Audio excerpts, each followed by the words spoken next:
Hi, my name is Anthony. I'm 55, I'm a salesman, and I live in London. So really I'm grateful to be joining you today in this really strange times to talk to you about my type 2 diabetes, which was diagnosed 10 years now. Now, when I first was diagnosed, it came as a complete shock to both me and my family. You know, with all this lifestyle changes you learn that you have to cope with, you know, possibly imagine it can be a really overwhelming experience. So first things first, I took a sugar reducing pill. Now this was prescribed to me by my GP. And what they also advised me to do was to pay attention to my exercise and to look at my diet more carefully. So I did all these things, and my life seemed to be going to normal. I was worried, but I was feeling better after a tad. And then my GP, he was monitoring my sugar levels, and he noticed that it had climbed.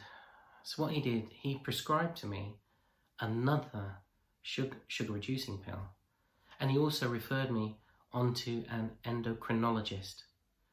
Now both the GP and my endocrinologist, they kind of looked at my sugar levels and they found that it was controlled and it had done the trick. So I felt a bit relieved.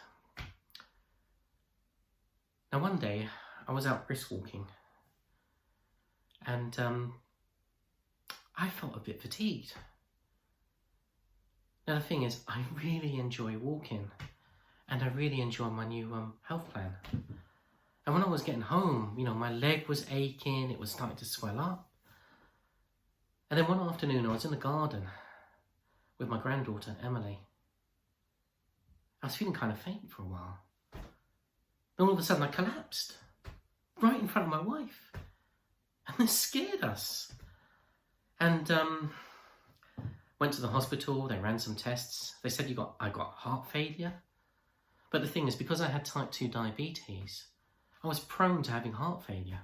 So my GP, he prescribed me some heart failure drugs, 2 types, and I had to take this alongside my sugar reducing pills. He referred me on to a cardiologist, you know, I've since seen, and I have to now see this cardiologist at least once every year. So in a nutshell, what does this all mean? I've got to take all this medication, I've got to see all these doctors, and I've got to look more carefully at my diet.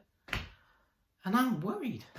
Now my GP, I saw him recently, and he said to me that, you know, you got heart failure, you got type 2 diabetes. And what it is that you need to keep an eye on your kidneys.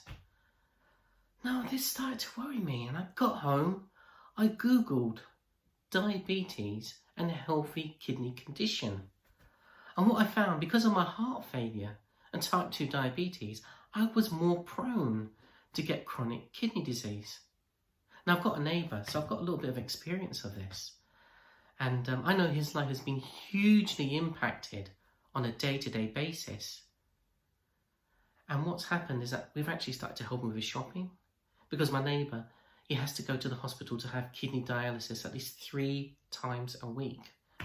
And when he comes back home, he just feels totally drained. So I'm wondering, you know, am I doing enough?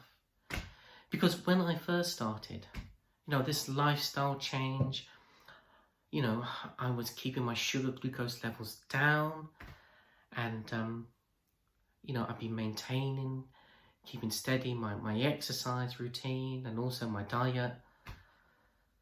You know, even considering that I had, you know, heart failure and that I had type 2 diabetes. I wish I'd known earlier what I do now, then none of this would have happened. So, in a nutshell, you know, I've been to my GP, he's given me the same similar advice. And to be honest with you, I don't know what I should do. You know, I could do or should do this. Is, you know, what I should be doing. I don't know, to prevent any other like disease or anything worse that might happen.